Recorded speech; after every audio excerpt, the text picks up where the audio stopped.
오늘 저희 함께 보실 하나님 말씀 요한복음입니다. 요한복음 16장 29절부터 33절까지 말씀입니다.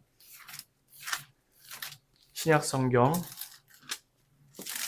176페이지 요한복음 16장 29절부터 33절까지 말씀입니다.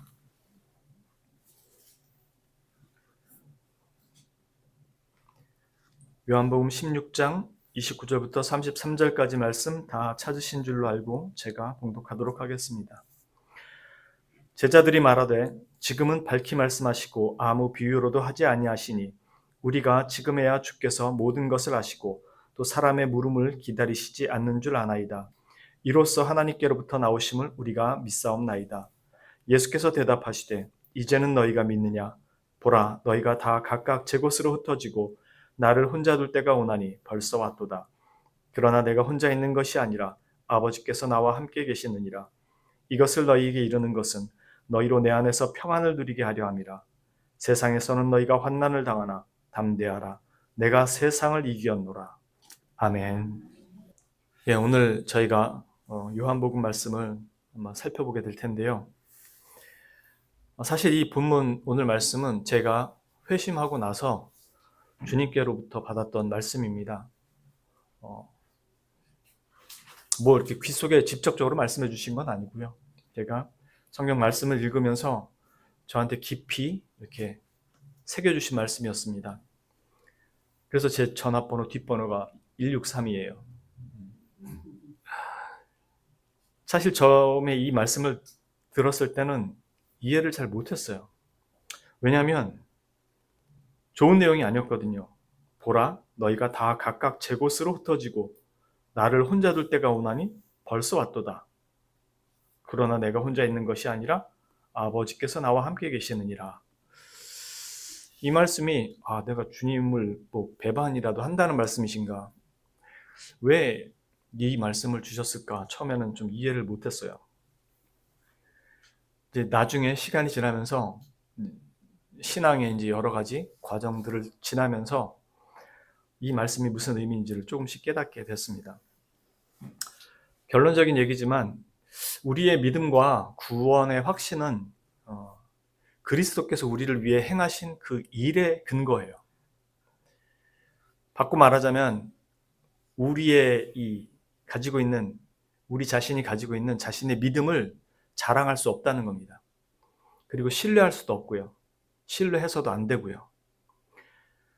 그래서 성경은 끊임없이 우리에게 확고하게 가르치고 있는 것이 오직 하나님의 사랑과 예수 그리스도의 은혜로 너희가 구원을 받았음을 신뢰하도록 하는 것으로 자꾸 우리를 인도하십니다. 오늘 저희가 살펴보고자 하는 내용도 사실 이겁니다. 그리고 주님께서 왜 저에게 이 말씀을 주셨는지 제가 알아가게 되고 깨닫게 된 것도 결국 제 자신의 믿음을 신뢰하지 않도록 하는, 그래서 하나님만을 신뢰하도록 하신다라는 것을 배워가고 있었다는 것입니다. 오늘 저희 말씀 한번 천천히 볼게요. 보면 29절에 제자들이 말하되 지금은 밝히 말씀하시고 아무 비유로도 하지 아니하시니 우리가 지금에야 주께서 모든 것을 아시고 또 사람의 물음을 기다리시지 않는 줄 아나이다. 이로써 하나님께로부터 나오심을 우리가 믿사옵나이다.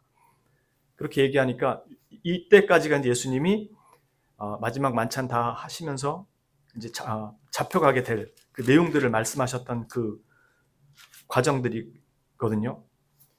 그러니까 지금까지 내용을 쭉 다 듣고 주님하고 같이 있으면서 이제서야 주님께서 우리를 위해서 오신 그 하나님이신 것을 알겠습니다라고 그렇게 얘기하면서 이제 하나님을 믿습니다.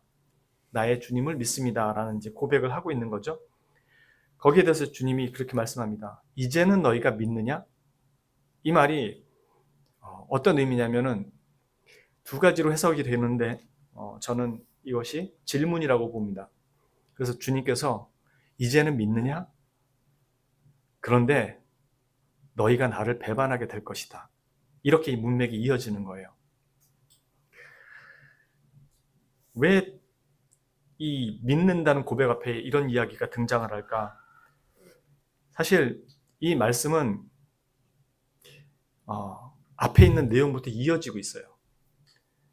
그래서 주님께서 이제는 믿는다고 말하는 너희가 잠시 후에는 나를 배반하게 될 것이다 라는 말을 여기서 주님이 그들에게 직접적으로 하세요.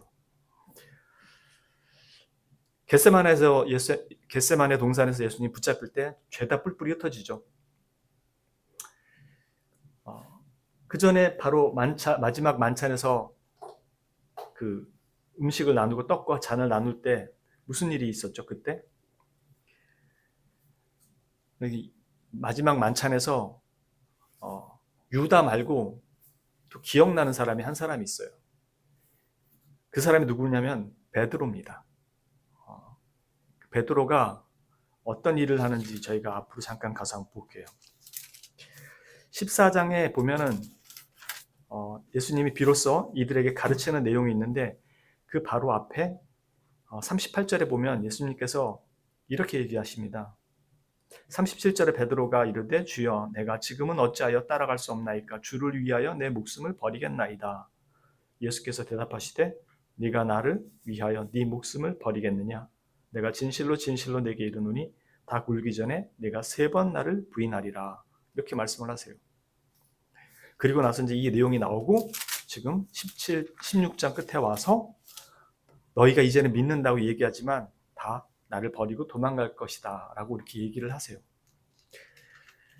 베드로가 이때 어떤 마음이었냐면 실제로 이 단어를 보면 거의 멱살 잡기 직전이에요. 그러니까 죽기는 누가 죽는다고 그럽니까?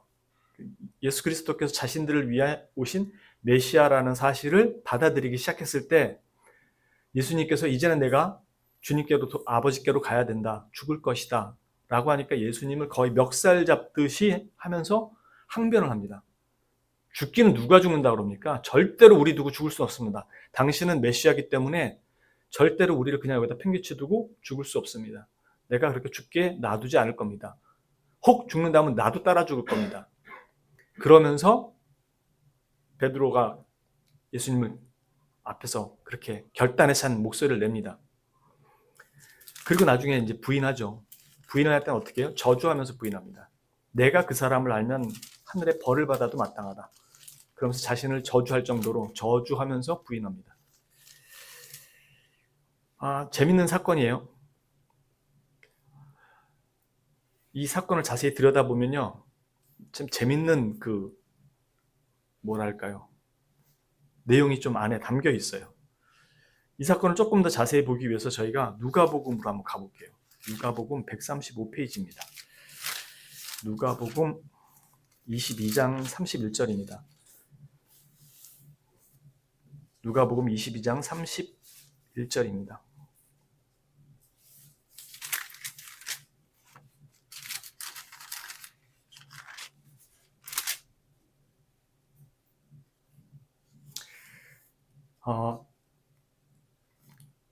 이 내용이 뭐냐면 제자들이 서로 모여서 누가 크냐, 주님 나라에서 누가 크냐 그 얘기를 다투고 있는 와중에 이제 이런 얘기가 나왔었는데 예수님께서 너희도 역시 내 나라에서 다스리며 나와 같이 먹고 마시고 있을 것이다 그렇게 말씀하시면서 이어진 내용이 뭐냐면 시몬아 시몬아 보라 사탄이 너희를 밀가부르듯 하려고 요구하였으나 그러나 내가 너를 위하여 내 믿음이 떨어지지 않기를 기도하였노니 너는 돌이킨 후에 내 형제를 굳게 하라.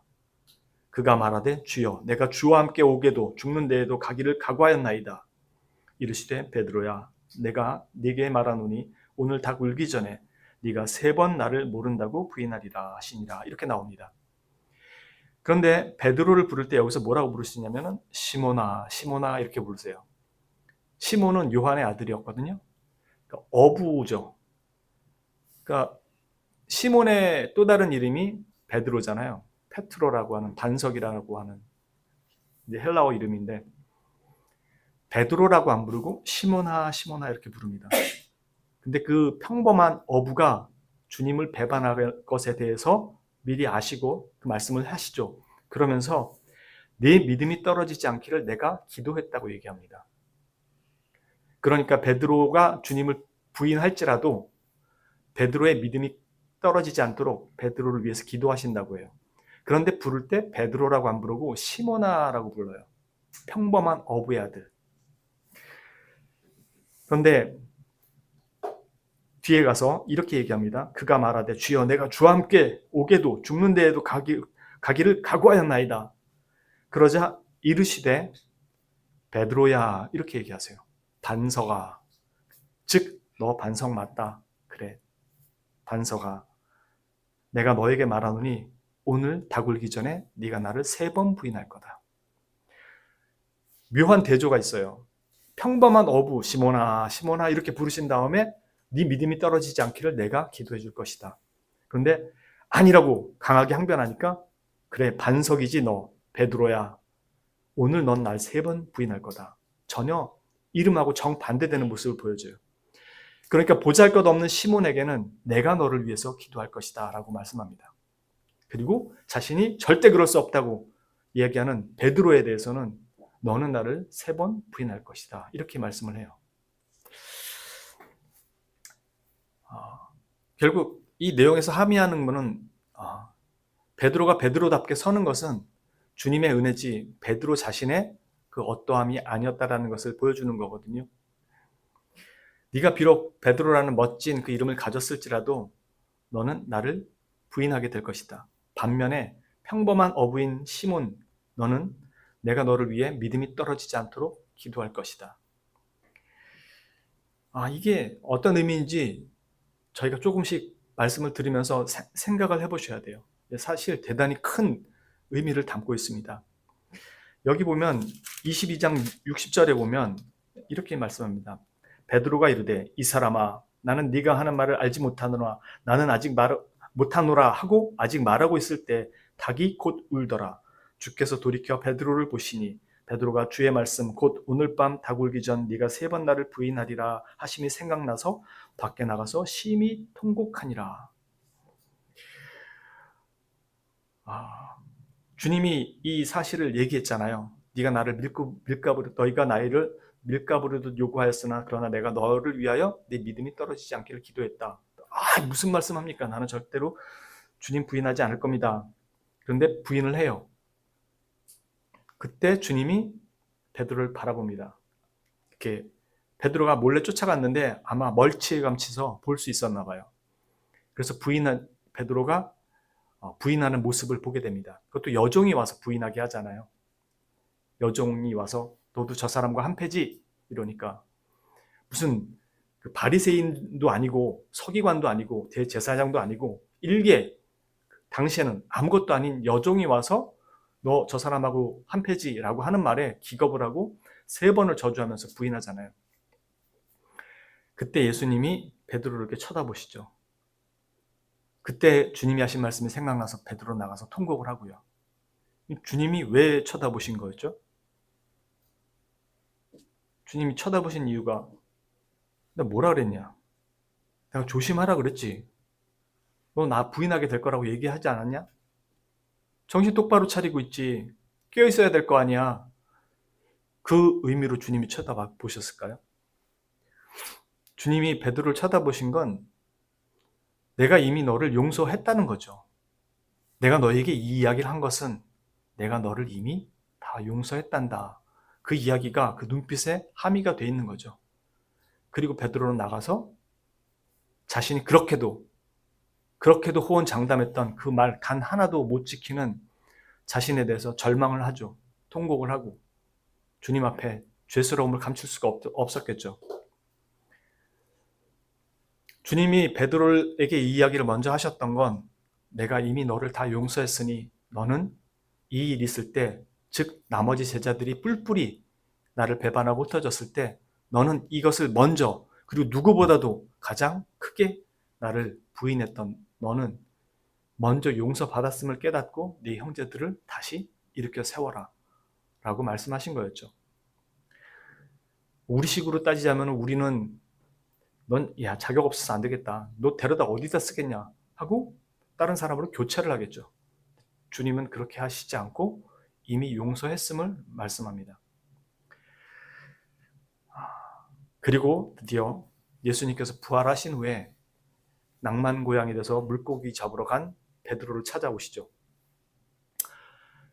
친구들 데려다가 바닷가 가서 물고기 잡으면서 나는 낭만 고양이 열심히 외치고 있는 베드로를 찾아오셔가지고 만나주세요. 그리고 베드로에게 묻습니다. 요한의 아들 시몬아, 네가 이 사람들보다 나를 더 사랑하느냐? 베드로야 라고 안 물어요.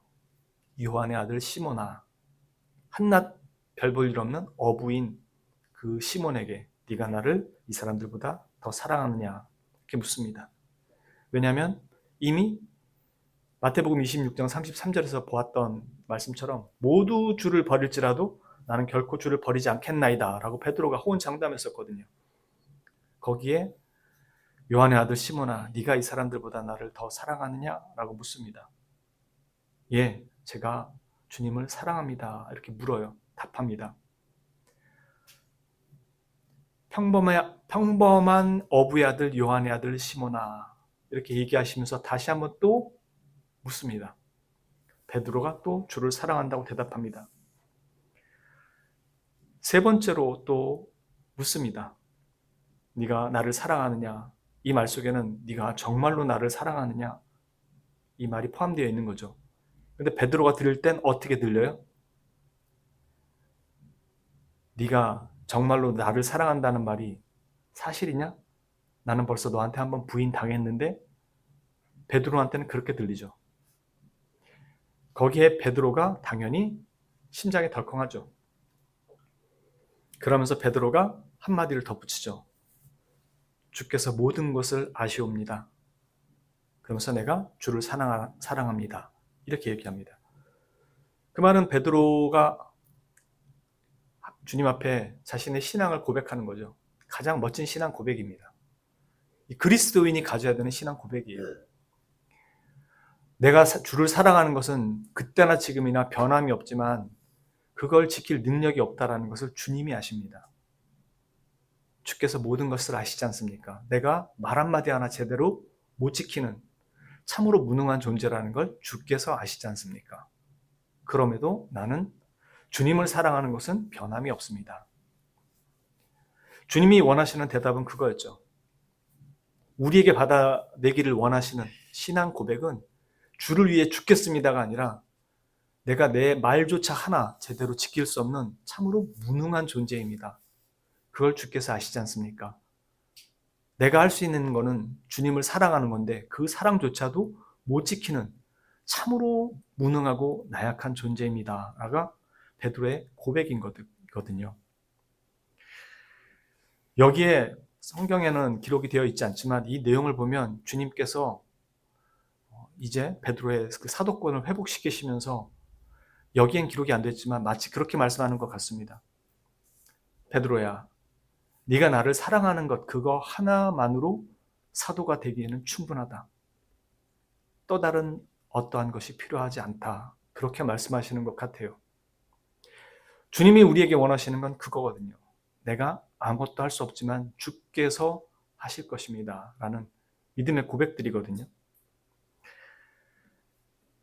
주님께서 베드로에게 가르치시고 하시고자 하셨던 것들, 즉 옥에 녹아고 죽기를 각오한 그의 마음이 비록 진심이고 뜨거운 열정일지라도 주님의 일은 우리의 베드로의 진심이나 열정 위에 헌신 위에 서는 것이 아니라 주의 은혜 위에 선다라는 것을 가르쳐 주시려고 했던 것이죠. 그래야 사도의 직분을 수행할 수 있으니까. 그 일은 아무나 할 수 있는 게 아니니까. 신앙인으로 살아간다는 건 어느 정도 믿음 가지고 열심히 헌신해서 거기에 대한 보상과 대가로 이 한 세상을 유지하는 게 아니거든요. 신앙인으로 산다는 건 내가 아무것도 할 수 없는 미약한 존재일지라도 나를 사랑하시는 주님의 그 은혜 위에서 내가 살아가고 있습니다라는 것을 고백하는 거거든요. 고백하는 사람이 누구예요? 죄인입니다. 믿고 변화된 완전 새 사람 된 의인이 아니라 믿고 나서도 여전히 하나님을 향한 온전한 순종을 가지지 못하는 죄인으로 살아가는 사람들입니다. 그 사람들이 바로 그리스도의 은혜 위에서 살아가고 있는 걸 고백하는 거거든요. 주님이 우리에게 가장 기뻐 받으시는 것이 바로 이 상한 심령입니다. 알지만 행할 수 없는 참으로 무능한 능력, 그럼에도 주님을 결코 놓칠 수 없는 주님에 대한 간절한 사랑, 사랑은 있지만 온전히 실천하지 못하는 우리의 한심스러운 모습, 그걸 주님 앞에 우리는 내어놓고 주님을 향한 사랑을 고백하는 겁니다. 거기에 주님은 기뻐 받으시고 우리의 연약함을 다 아시기에 한 걸음씩 한 걸음씩 강하게 믿음의 반석 위에 우리를 올려놓기 위해서 우리 삶을 직접 인도하시죠. 오늘 본문은 아까 말씀드린 것처럼 요한복음 14장부터 이어진다고 말씀을 드렸어요. 요한복음 14장 바로 앞에 13장 35절에는 이렇게 돼 있었습니다. 시몬 베드로가 이르되 주여 어디로 가시나이까? 예수께서 대답하시되 내가 가는 곳에 네가 지금은 따라올 수 없으나 후에는 따라오리라. 베드로가 이르되 주여 내가 지금은 어찌하여 따라갈 수 없나이까? 주를 위하여 내 목숨을 버리겠나이다. 예수께서 대답하시되 네가 나를 위하여 네 목숨을 버리겠느냐? 내가 진실로 진실로 내게 이르노니 닭 울기 전에 네가 3번 나를 부인하리라. 이렇게 13장 끝에 시작됐었어요. 제자들이 다 주를 따르겠다고 합니다. 그리고 주님은 자신이 십자가를 지셔야만 한다고 가르칩니다. 그러나 아무도 그 자리를 따르지 못할 거라고 말씀합니다. 다 도망갈 거라고요. 그리고 베드로는 부인하게 될 것까지 말씀합니다.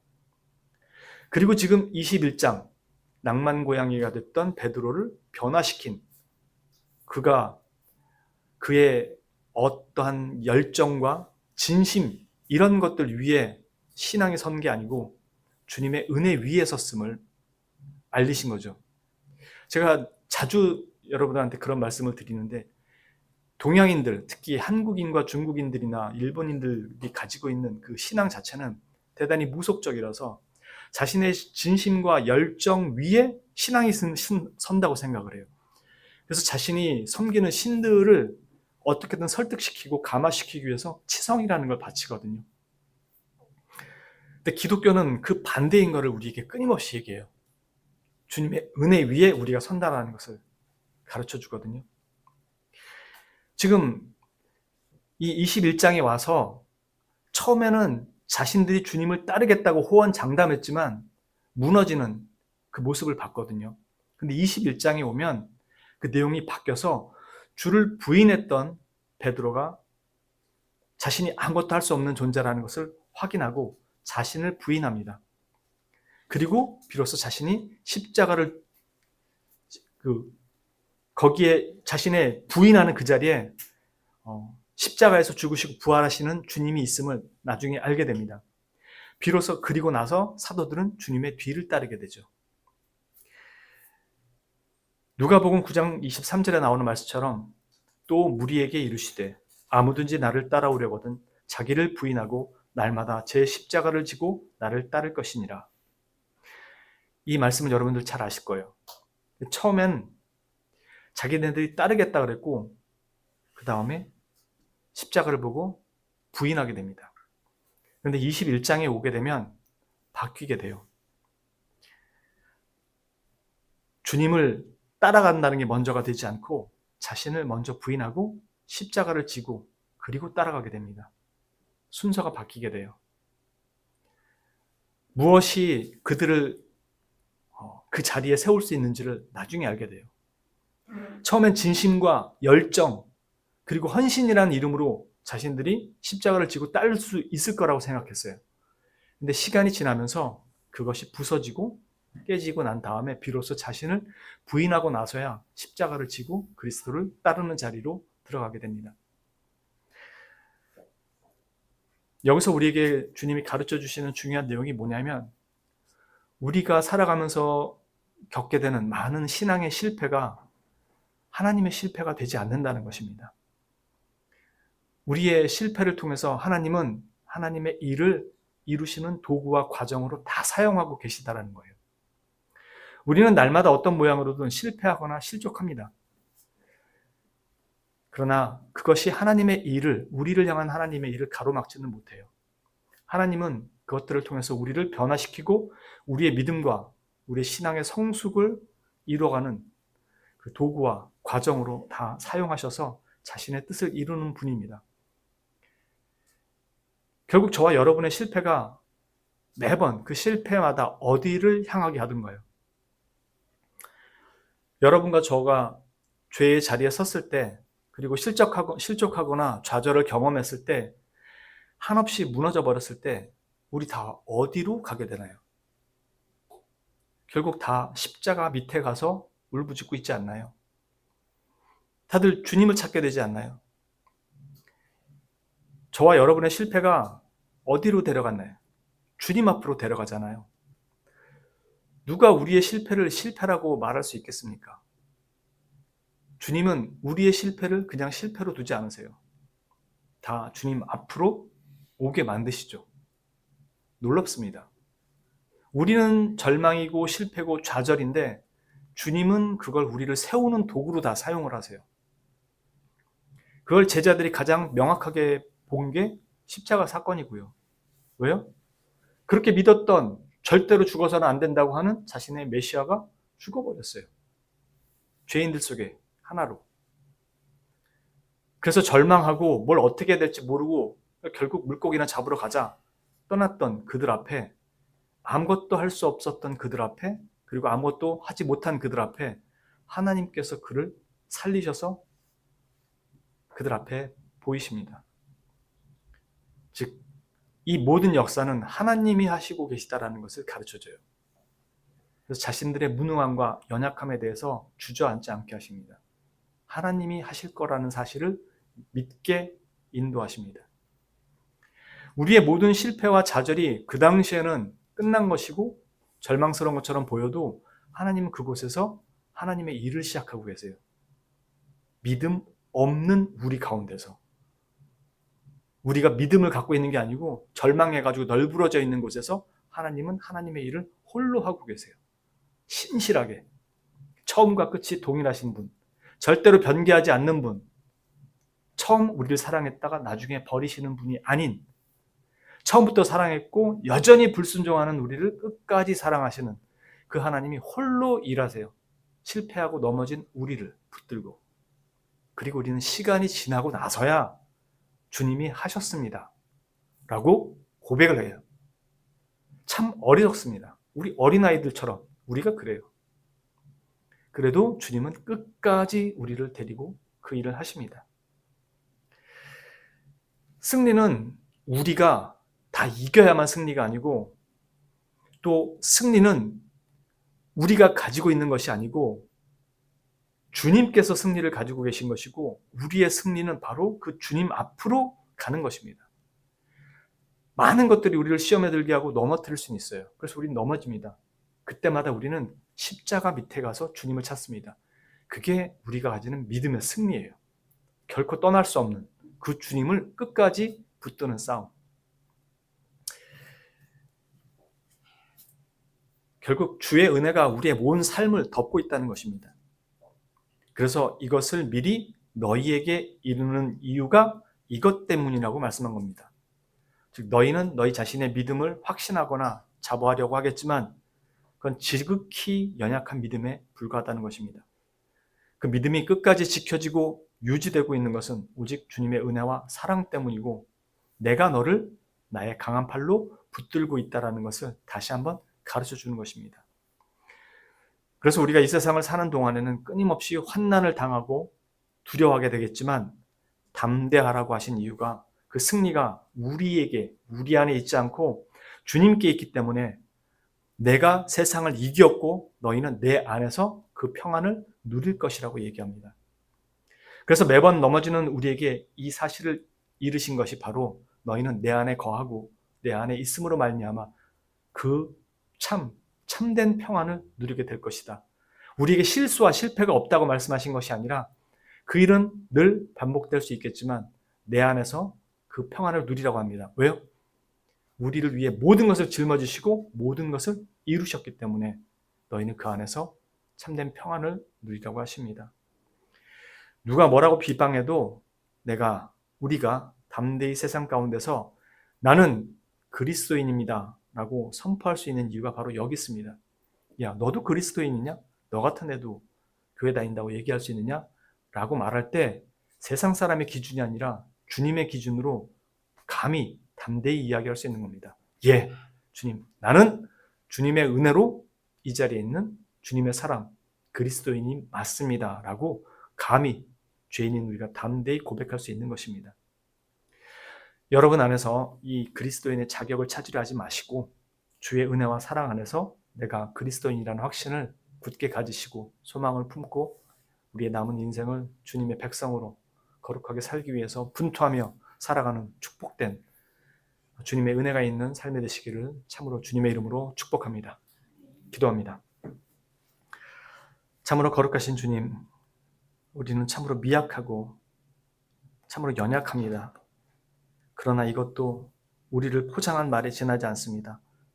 그 포장을 한 겹 벗겨내면 그 안에는 미련함과 미약함과 연약함이 아니라 미련함과 완악함과 참으로 고집스러움들이 있습니다.